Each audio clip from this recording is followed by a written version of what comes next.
Бұл біздің алғашқы эпизодымызда адамның ішкі күйі, ойлау жүйесі және өмірдегі нәтижелердің байланысын талқылайтын боламыз. Рухани деңгейге жету үшін бір ай керек, біреуге 10 жыл керек, біреуге 30 жыл керек деп айта алмайсың да. Бүгінгі қонағымыз адамның рухани күйін, ішкі процестерін түсіндіретін маман. Өзін тану үшін рухтың талабын, сырдың талабын, жүректің талабын, көкірек көзінің ашылу дегеніне Неге адамда хаос пайда болады? өзін түсінген кезде әлемдегі Алланың заңдылығын түсіне бастайды. Ризық деген не және ол неге байланысты? Ауқымды нәрсе, бір нәрсемен шектеуге болмайды. Ішкі күйдің өмірге әсері қандай? Бір адамдарда болады, өзінің сыртқы эмоциясымен көрсетіп қояды ондай нәрсесін. Бір адамдар болады, сол нәрсені іштей де жасырып та біледі, сыртқа басқа нәрсені де көрсете алады. Және адам өзін қалай ретке келтіре алады деген тақырыптар туралы ашық сөйлесетін боламыз. Менің мақсатым біреуді барып жаңағы ұшыру емес.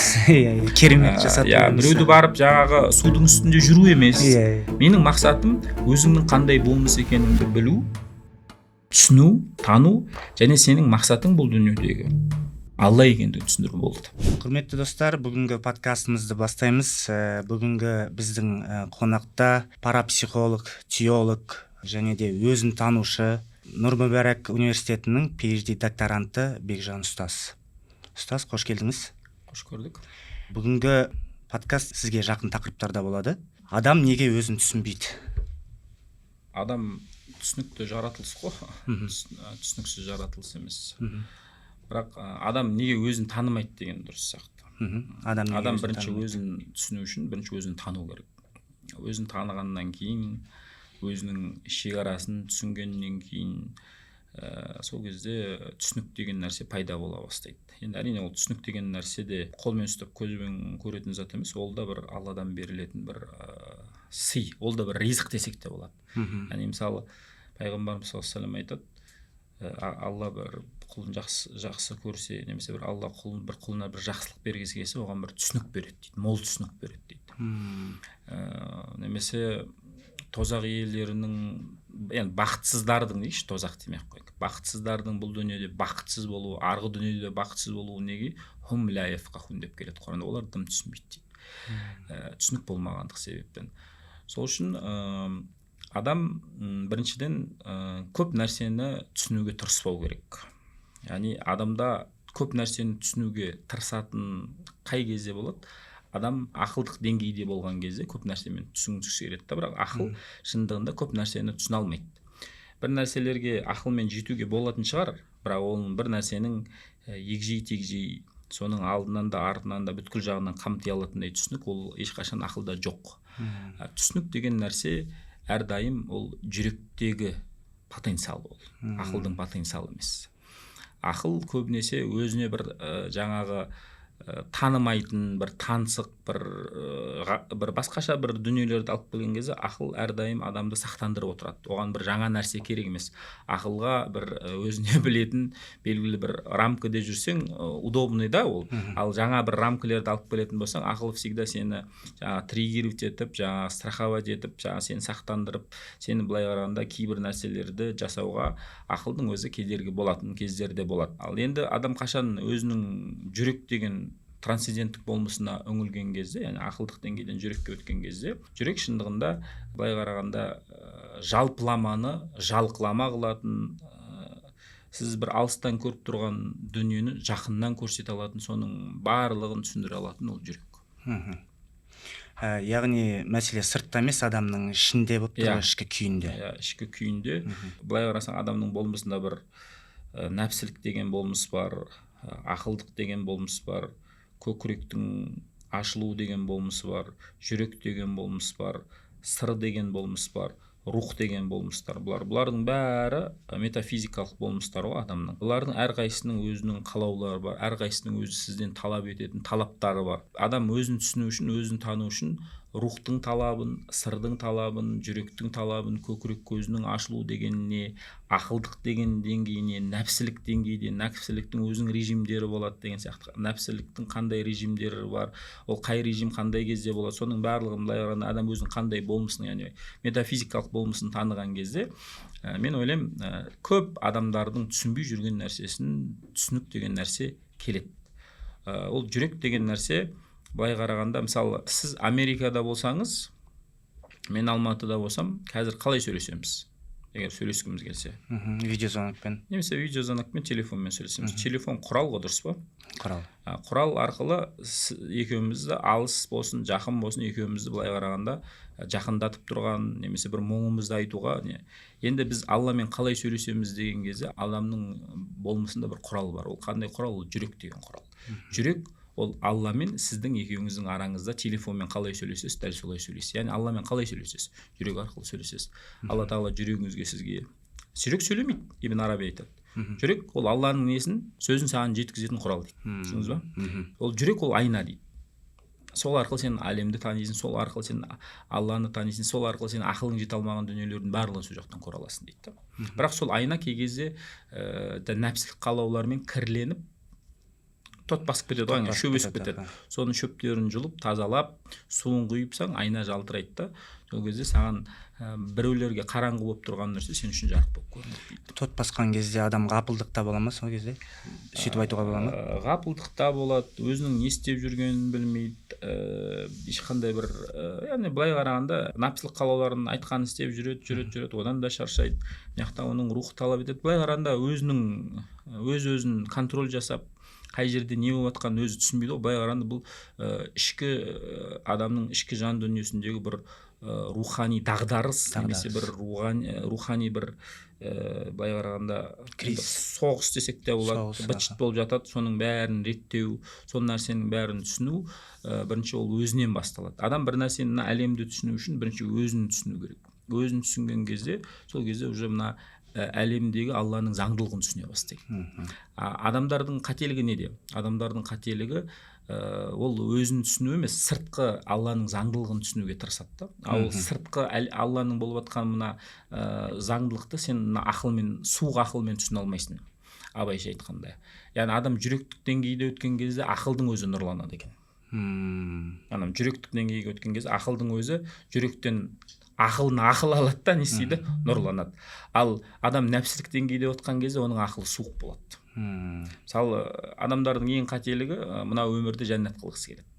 Яғни сен аса қамқор, ерекше мейірімді Аллаң болса, неге жаңағы соғыс болады, неге жас балдар өледі, неге жаңағы мүгедектер дүниеге келеді, неге залымдар өзінің патшалығын құтқарады. Бұл енді Алланың заңдылығы өмірде болып жатқан. Бұл ешбір залым адамда, ешбір жақсы адамда бұл Алла қаламаса, Алла тағаланың бұл заңдылығын, осы нәрсені мүмкіндік Алла оларға бермесе, бұл нәрсені істей алмайды ғой. Бірақ енді бұл Алла тағаланың осы әлемге қойып кеткен заңдылығын түсіну үшін суық ақылмен сіз ешқашан түсіне алмайсыз. Суық ақыл сізді Алладан алыстатады. Ақыр соңында былай қарағанда Құдай жоқ деген сияқты бір дүниеге алып келеді ғой.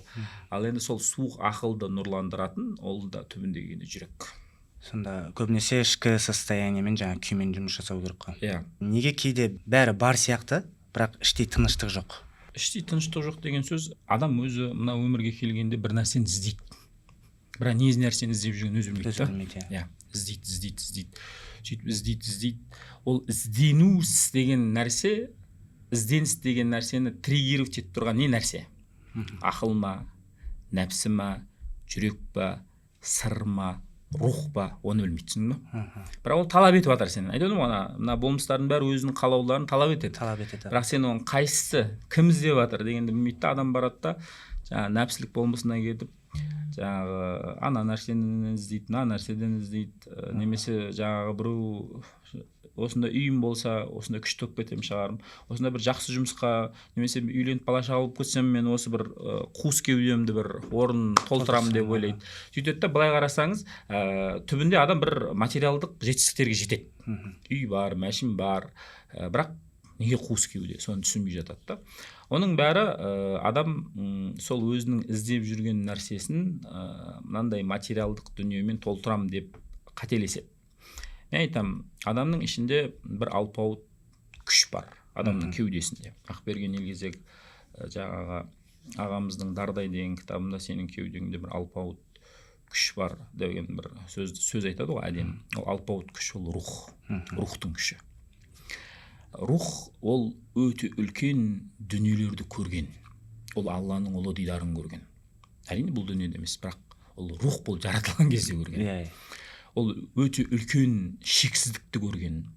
Ол рухта Алла тағаланың үлкен бір сипаттары, күш қуаттары, потенциалдары тұр да. Сондай бір үлкен бір жоғарғы деңгейдегі рухтағы сен күш, ол үнемі рух Алланы іздейді. Себебі ол Алла тағаланың дидарын көріп, Алла тағаланың дидарына ғашық болған рух. Ол материальный әлемде емес, ол рух әлемінде ғашық болған. Сол ғашық болғаннан кейін сол нәрсені талап етеді адамнан мына дүниеде.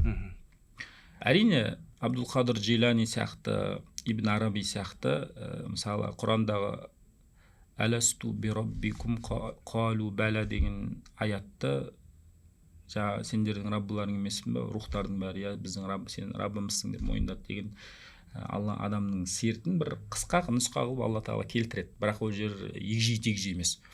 Сол қысқа нұсқа нәрселерді Ибн Арабидің тәпсірлерін, жаңа Абдул-Қадыр Джейлани деген үлкен ұлы әулиелердің тәпсірлерін қарайтын болсақ, былай қарағанда рух Алланың дидарының шәрбатын ішіп, соған ғашық болып, соған махаббат орнап, былай қарағанда сол нәрсені Алладан талап етті дейді. Яғни осы нәрсені үнемі мен болайын семен. Алла әрдайым өзін ұлы санайды, қымбат санайды. Енді қымбат нәрсе өзін бағалауын қалайды. Қалай айтқан, егер мен осы нәрсені қаласаң, онда сен былай қарағанда махаббатыңды маған дәлелде. Қалай дәлелдеймін дейді. Осындай әлемге жаратамын. Ол әлем жәннат болмайды әрине. Ақыл берем, рух берем, нәпсі берем, пайғамбар жіберем, ананы жіберем. Бірақ ол жерде қауіп бар, риск. Сен өтпей қалуың да мүмкін, өтуің де мүмкін. Өзің қара. Яғни ол жерде сен ол әлемге келіп сен сол таңдау өзің. Рух сол Алланың махаббатының мастығынан сол келісімге келді дейді. Саналы түрде ақылмен. Мені жібер деп. Сіз де, мен де, ана кісінің де, Иванның да, Сергейдің де, Трамптың да бәрінің рухы болған. Бәрі соған келісті дейді.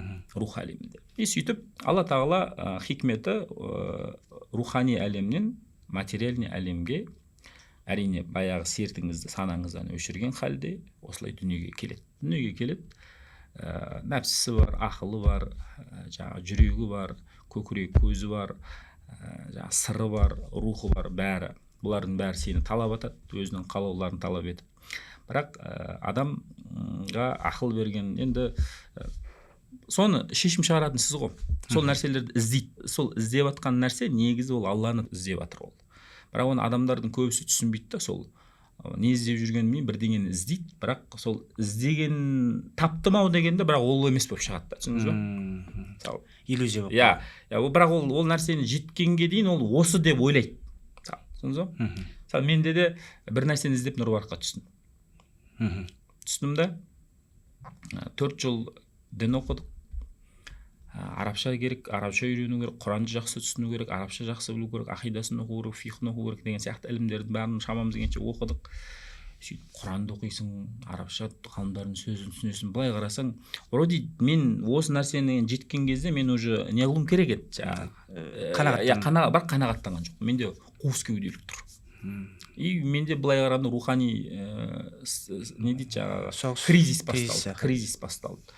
Менің іздеп жүргенім бұл емес екендігін түсіндім да. Сол кезде мен әулиелердің, ғалымдардың өмірбаянын оқып, солардың кітабын оқыған кезде мен түсіне бастадым.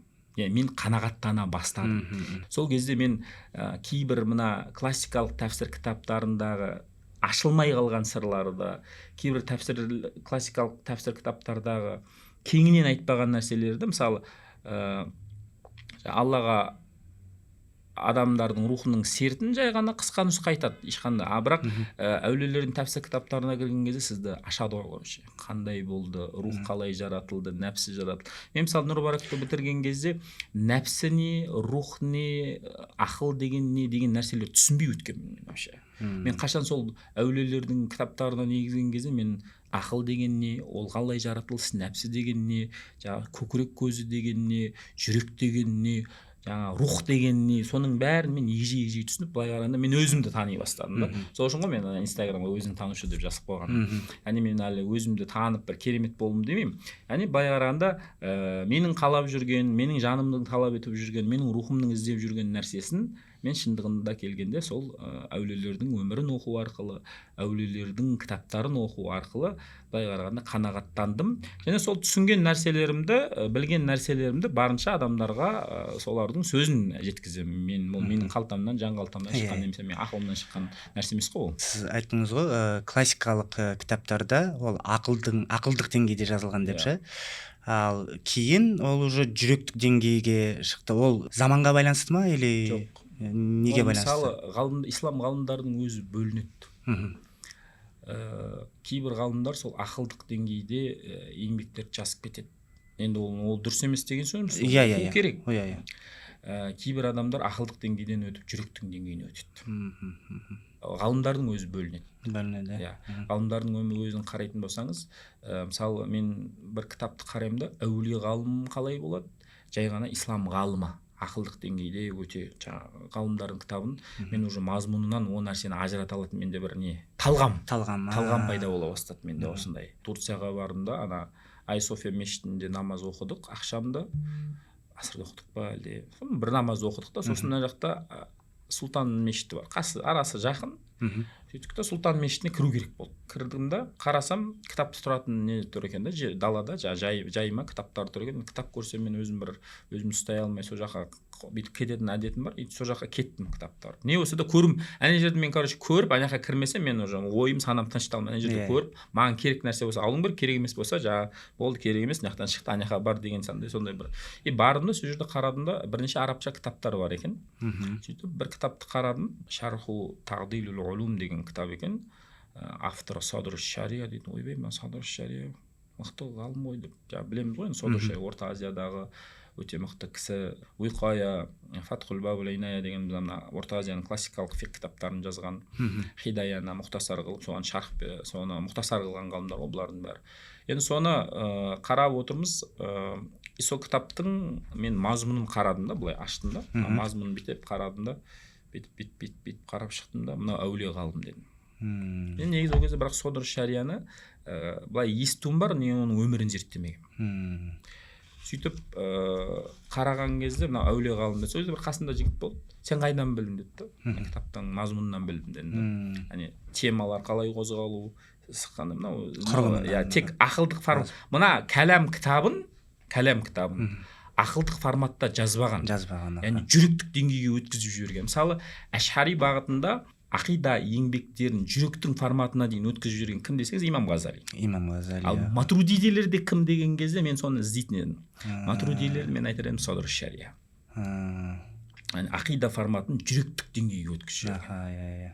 Адамның ақыл көтере алмайтын тақырыптарды қозғайды ананың ішінде.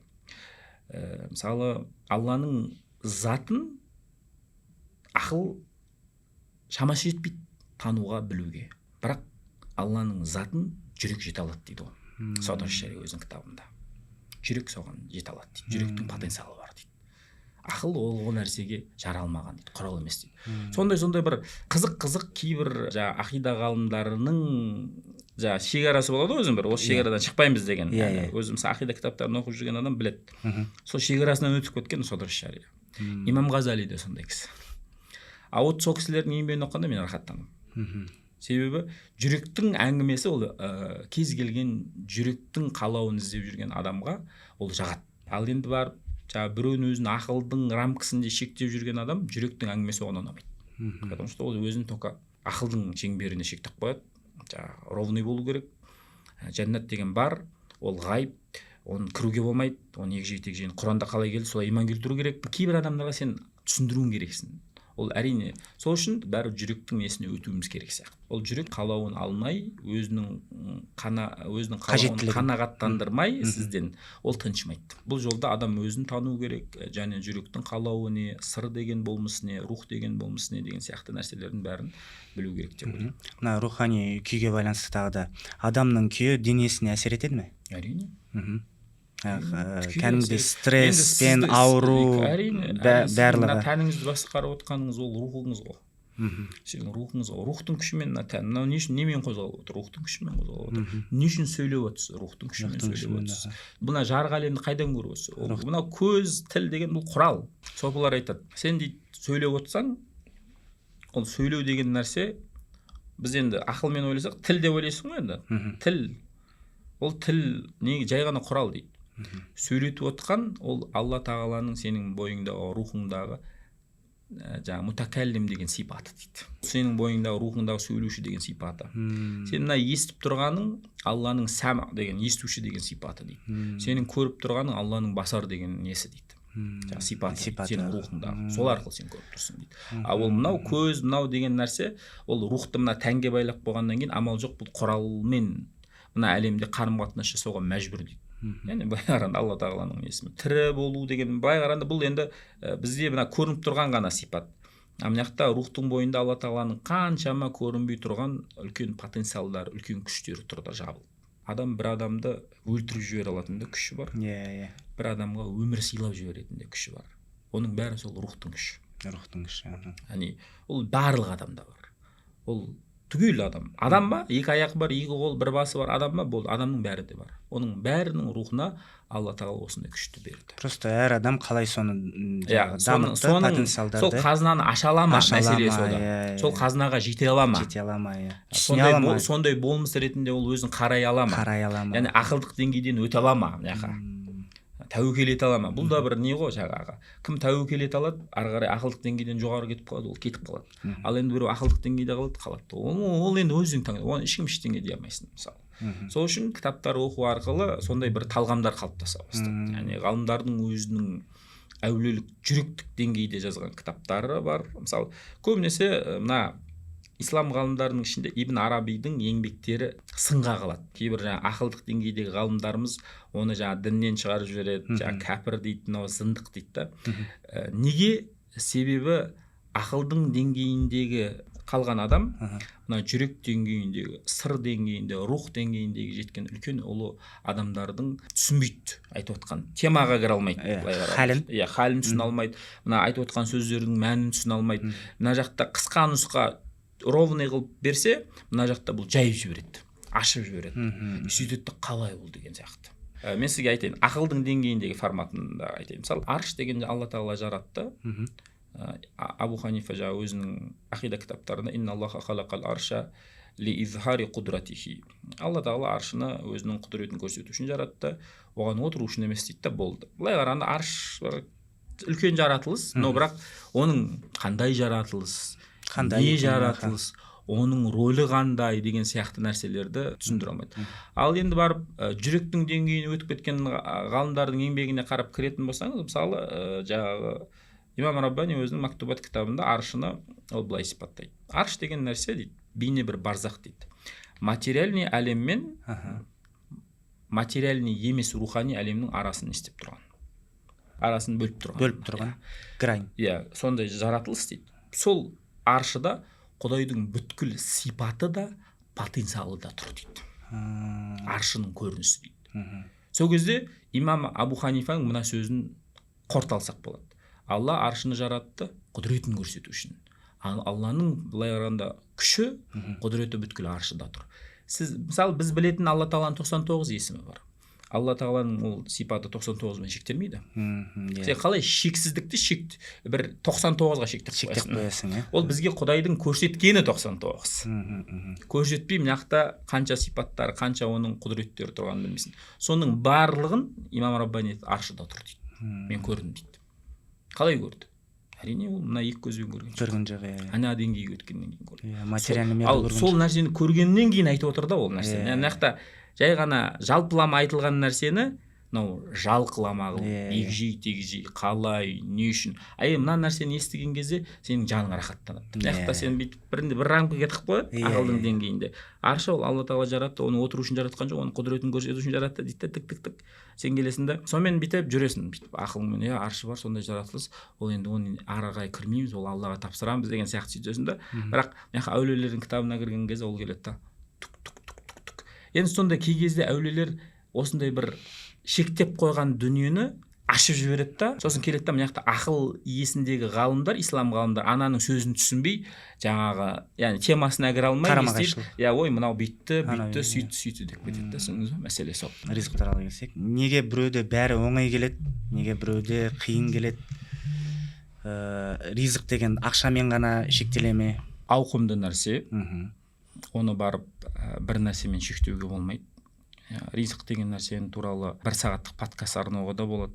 Ол мәселеде түсіндіру үшін. Жаңа ризық мәселесінде жазған қазақ Нұрбарактың ұстаздары бар, Құрманғазы ұстазымыз, сол кісі де жазды. Ол кісінің жазған кітаптарында ризықты бұл материальный дүниеге шектемеу туралы жақсы айтып кеткен. Әрине енді ол ризық деген нәрсені материальный дүниеге шектеуге болмайды. Түсінуіміз керек. Мына рухани өзіңді тану, рухани даму, ақылдық деңгейден жаңа көкіректің көзінің ашылу деңгейіне өсу, көкіректің көзінің ашылуынан жүректің деңгейіне өсу, жүректің деңгейінен сыр деңгейге өсу, сыр деңгейінен ең патологы болған рухтың деңгейіне өсу, бұл да ризық. Бірақ ол материальный ризық емес та. Рухани ризық. Рухани ризық. Негізгі ризық осы деп ойлаймын мен, жеке. Себебі бұл нәрселер дұрыс болса, сенің мынау физикаң, ойың, санаң, өмірге деген қарым-қатынасың, түсінігің дұрыс болады да. Былай қарағанда сен мына жақта өмірдегі іздеп жүрген нәрселерің ол өзі-ақ саған келеді автоматически. Толық адам боласың ба сонда? Толық адам боласың, былайша айтқанда. Негізі адамның мақсаты мына дүниеге келу, толық адам болу үшін келген, толық адам болу үшін келген. Сен барып бір нәрсемен шектелмеу керексің. Ризықты осы деп те қарауға болады. Әрине ризық деп материальный дүниеге де байлауға да болады. Денсаулықтың өзі де ризық, бірақ денсаулық дұрыс болу үшін де бәрі руханиятқа тіреледі ол да. Денсаулықтың өзі де. Мысалы бүткіл енді тарихта таласып келе жатыр ғой, жаңа адамның тәні ауыра ма, рухы ауыра ма деген мәселе әліге дейін таласып келе жатыр. Әліге дейін сол нақты әлі шешілген нәрсе емес та. Сол үшін негізі ол тән деген нәрсе ол рухтың күшімен атқарылып жатқан дүние ғой. Ол тәндегі дүниелердің бәрі құрал да, ол жай ғана. Оны басқарып жатқан рух. Негізі сол таласып келе жатқан нәрсенің барлығы түбінде келгенде рухқа тіреледі ол. Жанға тіреледі, нәпсіге тіреледі. Руханият деген нәрсе дұрыс болса, ол тән соған бағынады. Ал мына жақта дұрыс емес болса, уже сол мына жақта физикалық форматта көріне бастайды, дұрыс емес жерлері. Бұның бәрі соған байланысты. Ауру сияқты тағы да басқа. Ауру, мысалы сіз жаңағы енді қазір психосоматика деген нәрсе де шығып кетті ғой. Қоғамда психосоматика туралы айтылып отыр. Енді психосоматиканың белгілі бір сөзінің жаны бар жерлері де бар, бірақ психосоматиканың қатты кетіп жатқан қателігі бүткіл аурулардың бәрін психосоматикасын іздеп барлық нәрсені жаңағы неге ішкі состоянияға тірей беруі, ол да ол қателік кейгесі. Ол да бір шаблондар қалып адам тән мен физикадан тұрады. Мысалы мен жеке өзім, менің ол ойыммен келісесіздер ма, келіспейсіздер ма, өздеріңіз білесіздер. Мен жеке ойым, адамның ауру қайдан келеді деген кезде, менің ойымша адамның ойы дұрыс. Ол бірінші психосоматтардың айтып отқандай мына состояниядан да келетіндігі, оны мойындаймын. Екінші, яқта состояниядан бұрын сіздің сол состоянияңызды бұзу, сіздің сол рухани кеңістігіңізді блокировать ететін қара күштердің де әсерінен болады деп айтамын да. Ол тікелей болады. Сосын сол қара күштер мен рухани состоянияның дұрыс болмауының себебінен кейін келеді да, бұл физикалық формада көрінуі мүмкін, немесе кей кезде физикалық формада адамның руханиятына да әсер етуі мүмкін. Мысалы, бір адамның келіп басына біреу бүйтіп пақат бір қояды бір ударымен, ол уже бітті ғой. Ми істемей қалды да. Ол уже физикалық форма. Ол физикалық нәрсе көзге көрінеді, белгілі да. Ал енді кейбір адамдарда физически ешқандай удары жоқ, бірақ өзінен өзі нәрсе болып жатса, ол кезде уже проблема мына жақтан іздеу керек та. Мынау қара күш или руханиятты осы жақтан іздеу керек. Оны қарапайым адам қалай ажырата алады мысалға? Ол жаңа қара күштен бе сол сиқыр болуы мүмкін? Сізді былай қарағанда бойыңыздағы жаман қасиеттерді дамытады ғой. Мысалы, көре алмаушылық, қызғаныш, риза бола алмау, өмірге риза болмау, былай қарағанда негативтердің бәрін миыңызды торлап тастайды. Сөйтесіз сіз санаңыздың, ойыңыздың бәрін негативке толтырасыз. Біреу жетістікке жетіп жатса, сіз соған қуана алмайсыз, сіз тағы ауырасыз. Сол нәрсені жоқ қылу үшін сіз келесіз де қара ниетіңізді оятып барасыз, соның нығметін жоқ қылу үшін қара күшті пайдалана бастайсыз, немесе өзіңіз пайдаланбасаңыз да жаңағы пайдаланатын адамдарға барасыз дегендей ғой мәселе. Сондай ғой бұның бәрі, түсіндіңіз ба? Бұның бәрі түбінде келген кезде санасының бәрін негатив торлап алған адам, ол ешқашан бақытты өмір сүре алмайды. Ол енді сыртқы форматында бақытты көрінуі мүмкін. Оның ұйқысы дұрыс емес, оның санасы дұрыс емес, оның ішкен қара шайының өзі оған у болып барады. Неге десең, ол жүрегі кең, оның форматта ішіп жатқан жоқ. Оның бәрі мына санасында тұр. Анау адамның ойындағы қара ниеттер олар триггерить етеді ғой. Триггерить етіп сол нәрсені істемейінше олар қанағаттанбайды да, түсіндіңіз ба? Сол постоянно триггерить етеді, и сол оны ұйықтатпайды. Бақытты өмір сүре алмайтындығы себебі. Тәуелді қылып қояды. Тәуелді, постоянно тәуелді қылып тұрады, сол нәрсені істеу керек. Триггерить етіп тұрған нәрсені сол қанағаттандыру үшін ол барады, әртүрлі жолдарға барады. Біреуді барып жаңағы жолын кесу үшін оны ғайбаттайды, немесе барып біреуді ананы қырылдырып қояды, сөйтіп соны қырылғанын көрген кезде мәз болып содан энергия алады. Немесе барады да келіп ол болмаса көзге көрінбейтін жаңағы магический воздействиялар жасауы мүмкін, жаңағы сиқыр деген дуалау, немесе өзінің жаңағы жаман энергетикасын уын шашып кетуі мүмкін. Сондай нәрсе бар. Жоқ деген кезде шағымданып жүреді. Өмірге риза болмайды. Но бірақ кей кезде ондай кейбір адамдар болады, іші тұрған, шынымды айтқанда, мусор да, но бірақ сыртқы форматында ол әдемі өзін көрсетеді. Кәдімгідей өте керемет, өте әулие, бірақ іші тұрған сондай қызғаныш, біреуге болмасын, біреу жоқ болып кетсін, біреудің бір жақсылығына көре алмай сондай қайнап тұрады от. Бірақ сыртқы форматында өте сондай көрсететін сондай, мен айтамын да, не деген, мыналарда деймін да, Нобелевский премияны осыларға беру керек деймін да, қалай ойнайды. Сондай адамдарды мен өзім көргем. Сондай адамдар да бар екен. Бір адамдар да болады, өзінің сыртқы эмоциясымен көрсетіп қояды ондай нәрсесін. Бір адамдар болады, сол нәрсені іштей де жасырып та біледі, сыртқа басқа нәрсені де көрсете алады. 200 деген осындай шығар деп ойлаймын. Іші басқа, сырты басқа. Сырты басқа, Адам не болмасын өз-өзімен болу керек қой. Өзің қалай бар, солай қабылдауың керексің, және біреуге бір нәрсені дәлелдеу үшін келген жоқсың. Не аласың сен біреуге бірдеңе дәлелдеп? Сен біреудің керемет екеніңді, өзіңді күшті екеніңді, өзіңді ақылды екеніңді, өзіңді даналығың. Енді адамдардың көп шаршайтындығы өзін дәлелдеу ғой. Өзін керемет көрсету, өзін ақтау мәселесі ол. Ең шаршататын нәрсе. Қашан адам өзін дәлелдеуді тоқтатады, өзін ақтауды тоқтатады, өзін қалай бар, қандай болмыс, қандай кемшілік ретінде қабылдай алады, сонымен жұмыс жасайды, сол адам дамиды. Әркімнің өзінің жолы бар, сол жолын түсіне білу керек пе? Или қалай? Әркімнің Аллаға баратын өзінің жолы бар. Әркімнің өзінің жеке индивидуальный жолы бар. Жай жол емес. Индивидуальный. Адамдардың қателігі келеді да, мысалы сіздің бір досыңыз болайық. Сіз келіп осындай не аштыңыз, короче. Подкаст аштыңыз, осындаймен сөйтіп жүрдіңіз, сіз келіп машина алдыңыз, үй алдыңыз, осыдан Құдай сізге ризық берді. Енді адамдардың қателігі осыны көреді да, так, Мәди осыны істеді, мен де осындай істейін деп, сіздің форматыңызға кіріп кетеді. Мәселе сол. Оныкі ол келмейді. Неге десеңіз, бұл саланы ол түсінбейді. Бұл нәрсенің ол жан дүниесі болған келмейді. Бұл келеді да, ол жерде мен мына нәрсені істесем, мен осындай болып кетемін дейді. Сол үшін бұның бәрі өзінің жолын таба алмағандық қой. Өзінің жолы қандай, не деген кезде, оны былай айтқанда Абай атамыз кетік дейді. Кетігін тапта бір қалан дейді мына дүниеде. Заманауи тілмен айтқанда ниша. Нишаңды тап дейді. Ниша деген сөз, яғни сізге қай бір іс оңай келеді, сол істі істеген кезде шаршамайсыз, рахаттанасыз, сол нәрсе сізді тартып тұрса, осы сіздің нишаңыз. Біреуге осы жақсылық жасау оңай келеді. Сол нәрсені істеген рахаттанады, сол нәрсе арқылы ол дамиды, сол арқылы ол ұйықтайды, сол арқылы оның жүрегі тынышталады. Бір адамның болады, жамандық жасамаса шыдай алмайды. Біреуді жамандау керек, біреуге жамандық жасау керек, біреуді құлату керек, бүйту керек. Оның да нишасы сол да, мысалы сол сияқты сондай да. Сол үшін енді ол әркімнің өзінің таңдауы. Біреуге жамандық жасау оңай келеді, біреуге жақсылық жасау оңай келеді. Енді жақсылықтың ішінде де жолдар көп, соны өзіңіз табуыңыз керек. Қай салада сіз дамуыңыз, қай сала сізге тартып тұр, қай сала мысалы. Ол енді көп қателігі ата-ананың өзінің баласын құрбан қылады. Неге? Ата-ананың бір миында өзінің бір детский қалаулары болады. Сол детский қалауларын жүзеге асыратын бала болу керек дейді. Ең қателік осы жерде.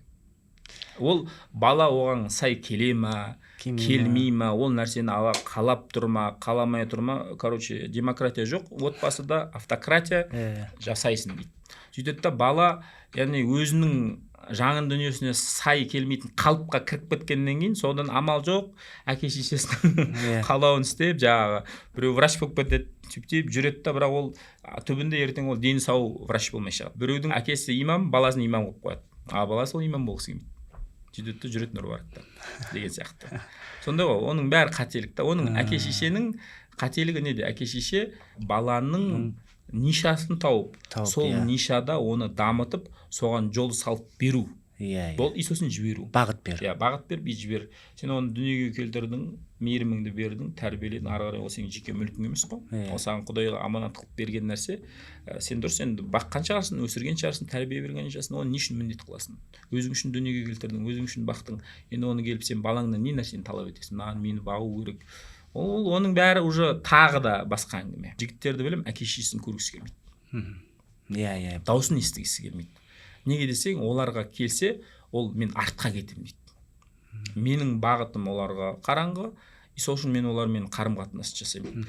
Сосын келеді бізге әке-шешелері, ойбай мен баламды өсірдім, өндірдім, мені тыңдамайды, мен оған бүйттім, мен сөйттім дейді. Бірақ әке-шеше балаң неге сенен қашып кетті, қай жерден қате кеттім деп ешкім өзіне үңілмейді қателігін. Барады да, оның түсінігінде бала оны бағу керек. Жақсылық жасау керек. Пайғамбарымыз саллаллаху алейхи вассалам жақсылық кімге жасайын дегенде анаңа әкеңе деп айтты деген сияқты бір сондай. Енді дұрыс қой, енді ол моральдық тұрғыдан мен бұл жерде әңгіме жоқ. Но бірақ сен балаңды сондай қолда, ертең балаң өмірде бір қиыншылық туындаған кезде менің өмірімде қандай қиыншылық болса да, қандай жағдайда болса мені түсінетін, мені қолдайтын яқта екі тірек бар екенін білу керек та. Келу керек сізге. Бірақ көп балдарға барыңызшы, әке-шешеңе осындай сондай бір басыңа бір нәрсе болған, сен әке-шешеңе бара аласың ба, соны бара алмайды. Себебі арада не бар? Барьер бар. Ол барьерді кім жасады? Мәселе сол. Әке-шешенің баланы гиперопекада ұстауы, және әртүрлі нәрселерді навязывать етуі санасына, жаңағы баланы сен ертең мені бағасын, сен мені өсіресің, сен бүйсің, как будто бір сол бала болмаса бір аштан өлетін дейді. Сондай қылып бір, білмеймін мен, бұл да мүмкін әке-шешенің травмасы ма, енді мен оны түсіне алмадым. Мысалы менің әке-шешем ондай емес. Біз автократиялықта тәрбиеленбедік. Біз демократияда. Мен не істесем де әке-шешем мені қолдайды. Және маған ештеңе демейтін. Сол үшін мен еркіндікте өмір сүрдім. Сол үшін менің өмірімнің жарты ортасында діннің несіне кіріп кетуімде ол менің өзім таңдауымда. Мысалы, егер менің әке-шешем автократия болса, мен кіргізбейтін. Мен кіріп кеттім. Қарсы болушы. Қарсы болдым. Мен кіріп кеттім, мысалы. Бір жоғары оқу білімді бітіріп тұрып, жасым 24-ке келген кезде, яғни өмір почти сен тағы да 5 жыл болсаң 30-ға кетесің. Сол жаққа кіріп кетіп отырмын. Мынаны тастап мына жаққа кетіп қалып отырмын. Бала деген нәрсе ол дүниеге келеді, Алла саған бір періштедей қылып саған жібереді. Сен оны өзің формасын қалыптастырасың ғой, тәрбиелейсің, өсіресің, өндіресің. Но бірақ бұл риск та. Ертең сен бүткіл өміріңді беріп, жаныңды тігіп, тәрбиеңді беріп отырған балаң сені әке-шеше деп түсініп саған жақсылығын жасауы да мүмкін, и жасамауы да мүмкін да. Оның өзі сынақ та, былай қарасаң. Айтамайсың сен. Мысалы, мен де бала отырмын, ұл отырмын, қыз өсіріп отырмын. Мен айтамайын, мен ертең осының біреу маған бірдеңе. Ертең мен қазірден мен санама бұлардан жамандықты қабылдауға мен дайындап отырмын өзімді. Мен оларға міндеттемеймін. Мен Алла тағала маған мүмкіндік берді, тәрбиеледім, өсірдім. Құс екеш құста өзінің балапандарын жаңағы қанаты шығып, өз қолы өзінің аузына жеткен кезде үйінен тікет қуады ғой. Сол сияқты балдарымды белгілі бір деңгейде тәрбиелеймін, өсіремін. Ары қарай өзін дамытып жіберем, өзің ризығыңды айналайын теріп же. Әке-шешем маған үйді алып берген жоқ, маған әке-шешем машина алып берген жоқ, бірақ мен әке-шешемді үйді алып берсе де, машина алып бермесе, маған неге үй алып бермедің, маған неге машина алып бермедің деп мен ренжімеймін, оны әке-шеше ретінде құрметтеймін. Егер санаң болса, иманың болса, құрметтейсің. Ары қарай мен балдарға үшін барып біреу оларға үй алып берейін, оларға жағдай жасайын деген емес, тәрбиелеймін, ары қарай әлемнің кеңістігіне шығарамын. Тап өзің ризығыңды ізден, оқы, қателес. Но бірақ мен сені қолдаймын. Алла тағаламен де қарым-қатынасы сондай болу керек қой. Сонда. Жаңа сіз айтып едіңіз ғой, шексіз ризықты алу үшін сенің Алла тағаламен қарым-қатынасың есепсіз болу керек. Сол сияқты ол балаға да есеп қойып қойса сондай болады ғой. Дұрыс айтасыз. Балаға мысалы есеп деген сөз мені бағуың керексің, мені өсіруің керексің, мені бүйтуің керексің, мені сөйтуің керексің деген сияқты. Адамның метафизикалық болмысы деген не, қарапайым тілмен? Адамның метафизикалық болмысы дегенді қарапайым тілмен түсіндіретін болсақ, физикалық болмыс деген не? Физикалық болмыс деген не? Жаңа көзбен көріп, мысалы, мынау кітап физикалық болмыс. Көзбен көресің, қолмен ұстайсың, сезесің, түсін көресің, қара. Бұл физикалық нәрсе. Ал метафизикалық деген нәрсе, жаңа көзіңмен көре алмайтын, қолыңмен ұстай алмайтын нәрсені айтады. Но бірақ оны сезесің. сол яғни материя емес. Біреу материя емес. Енді мынау тәніміз метафизикалық болмыс, материальный әлемнен жаратылған. Ертең бұл тән, бұл құрал. Қандай құрал? Осындай материальный әлемде сіздің метафизикалық болмысыңыз, яғни рухыңыз өзінің потенциалын, өзінің күшін көрсету үшін ол неге мұқтаж? Физикалық болмысқа мұқтаж, тәнге мұқтаж. Иә, тәнге мұқтаж. Сөйтіп Алла Тағала оны тәнге салып қояды. Тәнге салып қояды. Былай қарағанда рух мына дүниеде қарым-қатынас жасау үшін, мына өмірде өзінің тану үшін былай қарағанда тәнмен қарым-қатынаста тікелей байланыс бар. Сол ертең Алланың қалауымен уақыт келеді, яғни өлу деген нәрсе ғой. Енді өлу деген сөз ол жоқ болып кету деген сөз емес қой. Өлу деген сөз физикалық өмірде өзіңіздің миссияңызды аяқтау. Яғни өлесіз, мына тәніңіз өледі, бірақ жаныңыз өлмейді. Тәніңізді жерге тапсырасыз. Топырақтан жаратылды ма, топыраққа айналдырады сіздің тәніңізді. А рухыңыз уже ол өзінің бөлек материальный әлемнен басқа әлемге кетеді. Қабірде енді жатқан кезде жаңағы тән мен рухтың арасында байланыс болатындығы туралы енді хадистерде айтылады. Бірақ негізгі азапталатын нәрсе ол тән емес, физикалық болмыс емес. Ол рухтың өзінің тәні болады, и оның өзінің рух болады. Екеуі уже бөлек нәрсе. Имам Захид аль-Каусари деген ғалым айтады, жалпы жанның екі денесі болады дейді. Джисмун латиф, джисмун кафиф. Джисмун латиф деген материальный дене, джисмун латиф деген сөз рухани дене. Ол қашан ол рухани денеге өтеді деген кезде, адам ұйықтаған кезде оның рухы рухани денеге кетіп басқа әлемге кетеді дейді. Ұшады. Толық кетпегеннен байланыс болады дейді. Сол сияқты нығметте бәрі де ол жердегі емес мәселе. Жерде енді бір байланыс болады, ол болмайды деген сөз емес. Но бірақ негізі ол жанда болады. Жанның денесі дегенді біз елестете алмаймыз ғой. Оның өзі денесінің өзі де уже андай не емес, материя емес. Материя емес. Тірілеміз, қалай тірілеміз? Оны бір Алла біледі. Физикалық болмыста тірілеміз ба, тәнімізбен. Әлде жанымызбен жаңа тәніміз болады, бірақ ол қандай тән? Оның өзі әлі белгісіз. Белгілі шығар мүмкін әулиелерде, бірақ біздің ақылымыз да белгісіз да ол. Кейбіреулер айтып жатады, ана адамның көпшігі деген жанбайды екен, қандай температурада болса да кейін деген сол көпшігі арқылы адам қайттан тірілтеді деп Алла Тағала. Ол нақты емес ол нәрсе. Ол нақты емес. Ол барлық материальный зат, барлығы жанады, барлығы шірейді, барлығы жоқ болып кетеді. Ол отқа салсаң күл болып кетеді. Ол күл емес қылатын зат жоқ. Оттың күші деген сұмдық қой.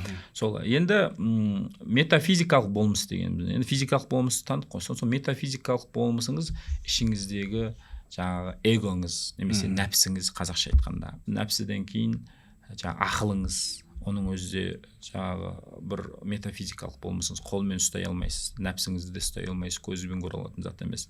Сосын келіп мынаяқтағы көкіректің көзінің ашылуы, яғни жүрек қабатындағы тұратын бір болмыс. Одан кейін жүрек деген болмыс бар. Жүректен кейін деген сіздің бойыңыздағы сыр деген болмыс бар. Сырдан кейін рух деген болмыс бар. Бұлардың бәрі қарапайым тілмен айтқанда метафизикалық болмыс. Нәпсі, ақыл, көкірек, көзі, жүрек, сыр, рух, бұлар тәрбиеленсе рух деп аталады.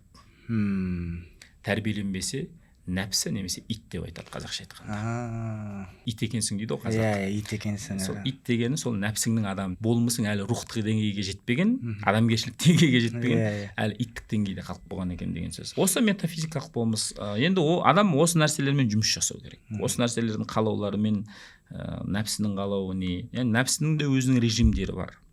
Жаңағы аммара бису дейді. Постоянно сізді жаңағы жамандыққа бұйырып тұратын режим бар. Жүректік деңгейге жеткен кезде сізді сөгіп тұратын режимінде қосылатын нәпсінің, түсіндіңіз ба?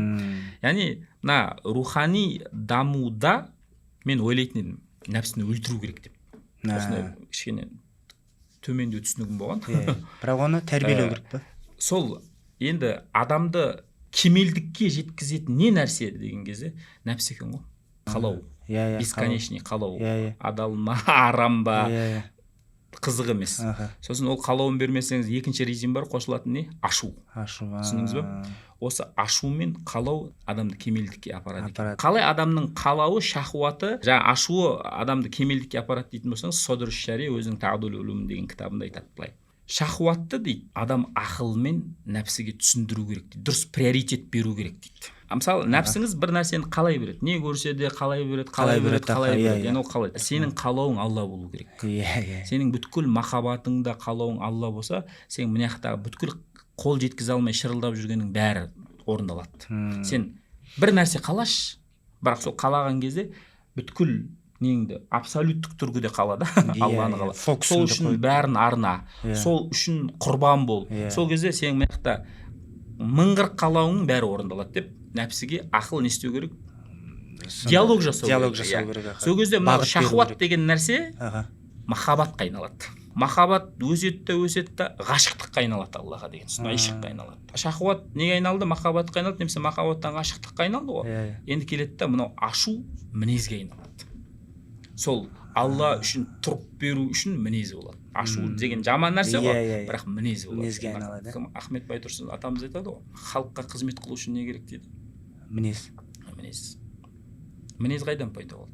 Мына рухани деңгейде жеткен кезде мінез пайда болды. Сол кезде мына ашу мінезге айналады. Сол кезде сіздің былай қарағанда құртам, өлтірем, жоқ қылам деген шахуатыңыз дұрыс бағыттасаңыз махаббатпен ғашықтыққа айналады.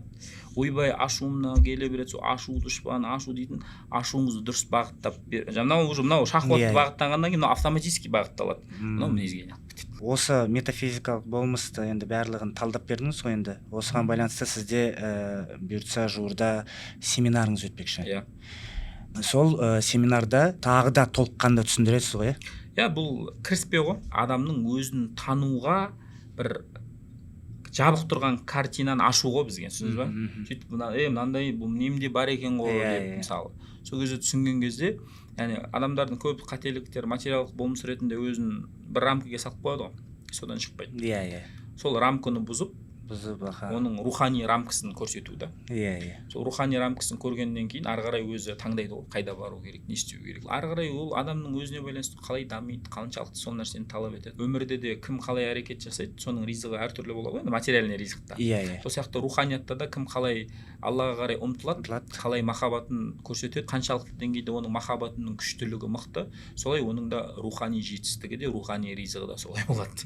Біреудікі тез болуы мүмкін, біреу мысалы 30 жылда жеткен нәрсені сіз 1 жылда жетуіңіз мүмкін. Абдул-Қадыр Жейлани деген әулие құтып, бүткіл деңгей әлемді басқарып отқан бүткіл Алла тағаланың несі сол құтып келетін нәрсе. Соның қасында былай қарағанда көмекшілер болады. Абдал деген әулиелер болды. Бір күні Абдул-Қадыр Жейлани шықты дейді, артынан бір мұриді еріп шығады, сөйтіп кіріп кеттік дейді бір әлемге. Ол уже материальный әлем емес. Әрбір жерде бір әулиелер екен көрініп тұрмын дейді, нұрлы кісілер дейді. Сосын бір әулиенің қысылып жатқанын көрдім дейді. Абдул-Қадыр Жейлани ана кісіге барды, сөйтіп ана кісі жан тапсырды дейді. Өлді дейді. Содан кейін бір кезде бір шашы өсіп кеткен, жаңағы бір бұрын христиан болған ба дейді да, біреуді алып келді дейді. Шашын дұрыстап, ғұсыл алдыртып, мұртын қысқартып, әйтеуір бір енді былай ғана жөнге келтірді ғой менің ашық. Сөйтіп жөнге келтіріп, кәлима шахадатын айтып, жаңа өлген әулиенің Абдалдың орнына соны тағайындады дейді, жаңа Абдул-Қадыр Жейлани дейді. Сол жерде өзі шахадасын айтты, мұсылмандықты енді қабылдады да, бірден мына жаққа өтіп кетті дейді. Сосын мен таңғаламын да, қалай ол деймін да? Мына жақтан келіп мына жаққа өтіп кетті. Өмір дұрыс енді христиандық дүниеде жүрген шығар, бірақ ол руханиятын бүйтіп дамып 99%-ке жеткен кезде келді да, пісті да, мына жаққа келіп исламға өтті да, мына жақтаға келіп совершенный болып кете салды да, сөйтті да, факет мына жаққа келе салды. Өлшем жоқ. Алла тағала кеңшілік иесі, фадл иесі, ол кімге қалай береді, қанша береді, ол бір айта алмайсың. Сен бір мынандай рухани деңгейге жету үшін 1 ай керек, біреуге 10 жыл керек, біреуге 30 жыл керек деп айта алмайсың да. Ол ризық сияқты нәрсе. Бір сөзбен материалдық әлемдегі заңдылықтар о жақта жұмыс жасамайды ғой. Жұмыс жасамайды, Ол не үшін жұмыс жасамайды? Себебі ол уже мына тәнін материалдық заңдылықтардан босатып, рухтың заңдылығына бергеннен кейін, бұл тән уже рухтың заңдылығына өтіп кетеді. Қазір сіз неге материалдық? Сіздің неңізді басқарып отқан материалдық заңдылық. Сосын сіз мына жаққа өте алмайсыз. Неге? Потому что бұл қауіпті. мынау болса не болып кетеді, мынау не өсіп кетеді деген сияқты. Енді өтпей ақ қойыңыз, өту шарт емес. Жалпы менің мақсатым біреуді барып жаңағы ұшыру емес. Иә, керемет жасату емес. Біреуді барып жаңағы судың үстінде жүру емес. Менің мақсатым өзіңнің қандай болмыс екеніңді білу, түсіну, тану, және сенің мақсатың бұл дүниедегі Алла екендігін түсіндіру болды. Аллаға қарай бағыт сенікі болды. Рух әлемінде айтқан махаббатыңды сен мына дүниеде дәлелдеуің керексің. Сен дәлелдеймін деп келдің осы үшін. Басқа ештеңе үшін келген жоқсың. Мен саған ғашық болдым, мен саған махаббатымды дәлелдеймін. Дидар талап дейді ғой қазақта. Сен Құдайдың дидарын талап еттің. Сол енді талап еткен дидарыңды мына дүниеде дәлелде. Сіз мен дәлелдейді. Алла тағаланың емтиханын өту деген осы деп ойлаймын мен. Керемет түсіндірме. Жаңағы Абдулқадир Жиланиді әулиелердің сұлтаны деп атайды негізі. Сұлтан дегені сол әулиелердің үстінен қарайтын ұлы әулие. Ұлы әулие, иә. Мысалы, пайғамбарымыз саллаллаху алейхи ва саллям бүткіл пайғамбарлардың сұлтаны болса, Абдулқадир Жилани әулиелердің сұлтаны. Яғни ол әлемде де өзінің заңдылықтары бар. Қарапайым халыққа түсінікті болу үшін құтып деген не? Ол әулиенің атауы ғой, Аллаға жақын құлдардың бір атауы. Абдал деген атауы бар, ғаус дейді, құтып дейді, құтбуз заман дейді. Ибн Арабидің еңбегіне қарайтын болсақ, Имам Раббанидің мактубатын қарайтын болсақ, ол кісі айтады, әрбір ауылдың мейлі ол діндар болсын, дінсіз болсын, бір құтыбы болады дейді. Құтыбы деген сөз Алланың назары түскен бір адамы болады дейді. Назар арқылы сол адамның ауылда берекет, жақсылық болады дейді. Құтып деген нәрсені кеңейтуге де болады, ұзақ қылып айтып былай. Немесе оны бір қарапайым тілмен айтуға да болады сондай. Қорытындылап жіберсек, бүгінгі подкастымызда барлық ашылды деп ойлаймын тақырыптар. Қарапайым адам ертеңнен бастап осы алған информациясына байланысты қандай практика жасай алады мысалы? Үш нақты әрекет. Шынайы болу керек, әділ болу керек. Шынайы әділдікті сырттан емес, өзіне бастау керек. Қалай? Просто өзіңізге қарап, өзіңіздің жаңағы минустарыңызды, қазақша айтқанда иттіктеріңізді мойындауыңыз керек. Қандай? 200-лігіңіз болса 200-лігіңізді мойындауыңыз керек. Өтірікші болса өтірікшіңізді, уәдеде тұрмайтын уәде, сондай бір иттік мінездеріңізді мойындап, нәпсіңіз сызып берген иллюзияны сындырасыз. Нәпсіңіз әдемілеп, ой Бекжан сен кереметсің, сен мықтысың, сен андайсың деген иллюзия сынатта, өзіңіздің шынайы болмысыңыз көріне бастайды. Ол болмысты көрген кезде сіз не істейсіз? Ары қарай осы минустарымды, осы кемшіліктерімді, осы иттігімді жөндеу үшін сіз Аллаға жақындайсыз. Фафирру илаллах дейді Құранда. Аллаға қашыңдар дейді. Аллаға сен өзіңнің иттігіңді мойындап қашуың керексің. Алла тағалаға сол кезде барасың, айтасың, былай қарағанда өзіңнің мынандай мінезің бар, осыны түзе, осы жерден жұмыс жасау керек деген сияқты нәрселерді айтқан кезде, Алла тағала сол кезде сізді тазалайды. Кім тазалайды? Алла тазалайды сізді. Алла сіздің жаман болмысыңызды жақсылыққа өзгерте бастайды. Оның бәрін өзіңізге мойындамай, ешқашан сіз Аллаға мойындай алмайсыз. Бірінші өзіңізге мойындауыңыз керек. Сосын барып Аллаға мойындалады. Аллаға сол кезде мойындаған кезде сізде полный құлдық состояние, өзіңіздің былай қарағанда ештеңе жоқ бір жел болса, сол желдің бағытына кетіп қалатын бір қаңбақ шал сияқты көрінесіз ғой, көрінесіз. Сол кезде сіз Аллаға болу арқылы сіз бекемденесіз ғой, мықты боласыз. Мына дүниенің фитнасы, шайтаныңыз, нәпсіңіз ұшырып алып кете алмайтындай болады да. Оның бәрі Аллаға келу арқылы. Бір. Сосын екінші нәрсе, үнемі Алла тағаламен байланыста болу керек. Яғни Алла тағаламен байланыста болу деген не нәрсе? Зікір ету. Менің түсінімде зікір мынандай. Мысалы, қарным ашып тұр еді, бардым да, жақсылап тұрып бір бургерді жеп алдым, бір компотты ішіп алдым да, сөйтіп жақсылап тұрып рахаттанасың ғой тамақ жеген кезде. Мен түсінігімде, я Раббы, міне осындай маған нығмет бердің, сол нығметті жеуді нәсіп еттің, соны бойыма не істедің, сіңуіне, ас болуына не істедің, бұның бәрі сенен деп, осы өмірімдегі әрбір кездескен нығметтерді сол нығметтің иесіне теліп отыру. Өзің емес, ақылыңа емес, күштілігің емес, мықтылығыңа емес. Ол тамақ жесеңіз де, немесе келдіңізде жұмысыңызда бір жетістікке жеттіңіз, күш көтердіңіз дейікші. Сол кезде айтасың, я Раббым, мынаны күш көтеруімнің себебі сен маған ойламаған жерден өзіңнің кеңшілігіңнен берген ризығың. Оны ауызбен айтпай қой. Соны аласың да направлять етіп отырасың Аллаға. Отбасылы адамдар болса, үйіңізге келдіңіз, бала шағаңыз алдыңыздан ойнап шықты, әйеліңіз бар, біреу бір баланың тырнағына зар, әке болу бақытына ие болдың, жаңағы аманат алып, жаңағы жар болу бақытына ие болдың.